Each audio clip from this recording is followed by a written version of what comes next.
তো বন্ধুরা, এবারে তোমরা মাধ্যমিক দিলে। তো আজকে ছিল জীবনবিজ্ঞান পরীক্ষা মাধ্যমিকের। তো কিছুক্ষণ আগেই তোমরা মাধ্যমিক পরীক্ষা দিয়ে এলে জীবনবিজ্ঞান। তো তোমরা এমসিকিউ কোয়েশ্চেনগুলো মিলিয়ে দেখে নিতে পারো যে কার কটা ঠিক হয়েছে বা কত নাম্বার তোমরা এমসিকিউ থেকে পেতে পারো। তো আমি একে একে অ্যান্সারগুলো বলছি। কোয়েশ্চেনগুলো আমি বলবো না, তার কারণ কালকে তোমাদের ফিজিক্যাল সায়েন্স বা ভৌত বিজ্ঞানের পরীক্ষা আছে। তোমাদের হাতে টাইম খুবই কম আছে।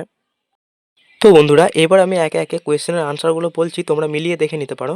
তো 1 নম্বর কোয়েশ্চেনের অ্যান্সার দেখো, অপশান খ H2S। 2 নম্বর কোয়েশ্চেনের অ্যান্সার অপশান গ। তারপর দেখো পরের পৃষ্ঠায় 3 নম্বর কোয়েশ্চেনের অ্যান্সার অপশান ক। 4 নম্বর কোয়েশ্চেনের অ্যান্সার অপশান খ। 5 নম্বর কোয়েশ্চেনের অ্যান্সার হচ্ছে অপশান খ। 6 নম্বর কোয়েশ্চেনের অ্যান্সার অপশান ক 3। 7 নম্বর কোয়েশ্চেনের আনসার হচ্ছে অপশান গ 50%। তারপর দেখো 8 নম্বর কোয়েশ্চেনের আনসার হচ্ছে অপশান গ। 9 নম্বর কোয়েশ্চেনের আনসার হচ্ছে অপশান ঘ। 10 নম্বর কোয়েশ্চেনের আনসার অপশান গ পাখির ডানা ও পতঙ্গের ডানা। 11 নম্বর কোয়েশ্চেনের আনসার হচ্ছে অপশান গ, ভালো করে মিলিয়ে দেখে নেবে। তারপর 12 নম্বর কোয়েশ্চেনের আনসার হচ্ছে অপশান ঘ হচ্ছে রাইট আনসার। তারপর 13 নম্বর কোয়েশ্চেনের আনসার হচ্ছে অপশান ক রাইট আনসার। তারপর দেখো পরের পৃষ্ঠায় 14 নম্বর কোয়েশ্চেনের আনসার হচ্ছে অপশান খ।